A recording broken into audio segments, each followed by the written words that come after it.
आज आपल्या किचनमध्ये बनत आहे आलू मेथीची रस्सेदार भाजी. सुकी भाजी तर तुम्ही बऱ्याच वेळा खाल्लेली असेल, परंतु आजची भाजी आपण कुठलंही वाटण न बनवता बनवणार आहोत आणि खायला तर अतिशय टेस्टी लागते, बनवायला सोपी आहे. चला तर मग वेळ न घालवता लगेच रेसिपीला सुरुवात करूया. रेसिपी आवडल्यास व्हिडिओला लाईक करा, शेअर करा आणि सबस्क्राईब करा. आजच्या ह्या मस्त रस्सेदार आणि चमचमीत भाजीसाठी मी इथे 1 कप भरून मेथी स्वच्छ निवडून 3 पाण्याने धुवून बारीक कापून घेतलेला आहे.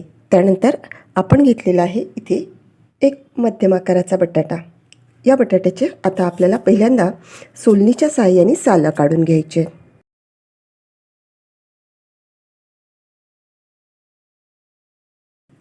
आणि हे बघा, इथे आपला हा बटाटा सोलून झालेला आहे. आता हा बटाटा आपल्याला कापून घ्यायचा.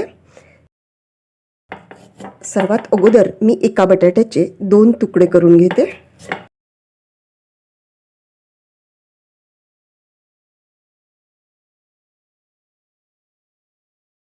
बटाटा कापून झाला आहे आणि हा बटाटा काळा पडू नये म्हणून आपण एका बाउलमध्ये पाणी घेऊन त्यामध्ये घालून घ्यायचा. आणि यासाठी लागणारा एक कांदा मी असा बारीक आकारामध्ये कापून घेतलेला आहे. आता भाजीची संपूर्ण तयारी झालेली आहे. चला तर मग भाजीला फोडणी घालूया. भाजीला फोडणी घालण्यासाठी गॅसवरती एक कढई ठेवून घेतली आणि त्यामध्ये आता 1 चमचा भरून आपण तेल घालून घेतलं. तेल मध्यम तापलं आहे, त्यामध्ये अर्धा चमचा जिरं घालून घेतलं. जिरं छान फुललं. आता त्यामध्ये आपण असं आलं आणि लसूणची पेस्ट घालून घेतली. अगदी अर्धा मिनिट ही पेस्ट तेलावरती परतली की त्यामध्ये आपल्याला कापून घेतलेला कांदा घालून घ्यायचा आहे आणि खमंग गुलाबी रंग येईपर्यंत आपल्याला हा कांदा या तेलामध्ये परतवून घ्यायचा आहे.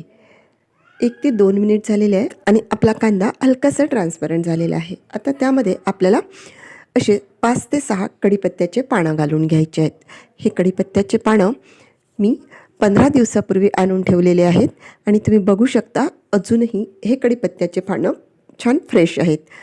हा कढीपत्ता महिनाभर कसा टिकवायचा याचा व्हिडिओसुद्धा मी यापूर्वी शेअर केलेला आहे. तुम्ही जर तो बघितला नसेल तर चॅनलवरती जाऊन नक्की बघा. तसेच त्याची लिंकसुद्धा मी तुम्हाला डिस्क्रिप्शन बॉक्समध्ये देत आहे. आता कढीपत्त्याचे पानं टाकूनसुद्धा आपण 1 ते 2 मिनटं हे सगळं मस्त खमंग तेलावरती परतवून घेतलेलं आहे. 3 ते 4 मिनिट झालेले आहेत आणि आपला कांदा मस्त गुलाबी रंगावरती परतला गेलेला आहे. आता त्यामध्ये आपल्याला घरीच अवेलेबल असलेले बेसिक मसाले घालून घ्यायचे. ते सर्वात अगोदर मी इथे 1 चमचा भरून काश्मीरी लाल मिरची पावडर घालून घेतलं. त्यामुळे आपल्या भाजीला कलर खूप छान येतो. एक अर्धा चमचा भरून हळद, अर्धा चमचा भरून धनेपूड आणि अर्धा चमचा भरून गरम मसाला. जो तुम्ही कुठला गरम मसाला वापरत असाल तो गरम मसाला घालून घ्या आणि खमंग तेलावरती हे मसाले परतवून घ्या. मसाले तेलावरती खमंग परतले ना की आपल्या भाजीला टेस्ट खूप छान येते. 1 ते 1.5 मिनिट झालेला आहे आणि मसाले खमंग तेलावरती परतल्या गेलेले आहेत आणि छान सुगंध सुटलेला आहे. आता त्यामध्ये आपण घालून घेऊ एका टोमॅटोची प्युरी आणि मस्त तेल सुटेपर्यंत ही प्युरी तेलावरती आपल्याला परतवून घ्यायची आहे. गॅसची फ्लेम इथे पूर्णपणे आपल्याला मंद ठेवायची आहे. आणि हे बघा, इथे आपली टोमॅटोची प्युरी मस्त परतल्या गेलेली आहे आणि छान तेल या टोमॅटोच्या प्युरीला सुटलेलं आहे. आता यावेळी आपण यामध्ये घालून घेऊ कापून घेतलेला बटाटा आणि हा बटाटा 1 ते 1.5 मिनटं तेलावरती परतवून घ्यायचा.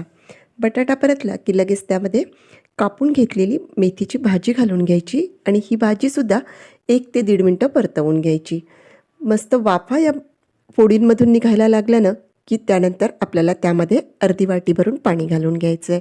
तर मिक्सरच्या पॉटमध्ये अर्धी वाटी भरून पाणी घालून घ्यायचं, म्हणजे पॉटला लागलेली टोमॅटो प्युरीसुद्धा निघून येईल. आणि असं टोमॅटो प्युरीवालं पाणी आपण भाजीमध्ये घालून घ्यायचं.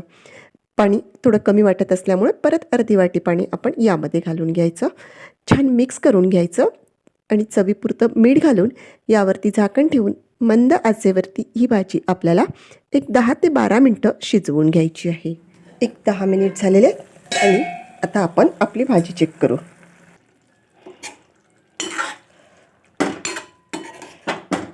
बघा, छान रश्शेवाली इथे भाजी झालेली आहे. जर तुम्हाला यापेक्षाही जास्त रस्सा लागत असेल तर थोडं जास्त पाणी घाला. आणि आता ही मस्त रस्सा आगळ रस्सेवाली भाजी तयार झालेली आहे. आता आपण यामधून एक बटाटा चेक करू. बटाटा इझिली तुटतो आहे, म्हणजे आपली भाजी इथे छान शिजलेली आहे. आता यावरती झाकण ठेवून आपण गॅस बंद करून घेऊ. इथे आपली ही मस्त अशी भाजी तयार झालेली आहे. अशी ही भाजी पोळीसोबत, भातासोबत तसेच पराठ्यासोबत खायला अतिशय अप्रतिम लागते. एकदा नक्की करून बघा. आणि तुम्हाला माझी आजची ही भाजीची रेसिपी कशी वाटली ते कमेंट बॉक्समध्ये कळवा. आवडल्यास व्हिडिओला लाईक करा, भरपूर शेअर करा आणि सबस्क्राईब करा. चला तर मग भेटूया पुन्हा एकदा अशाच मस्तशा व्हिडिओमध्ये. धन्यवाद.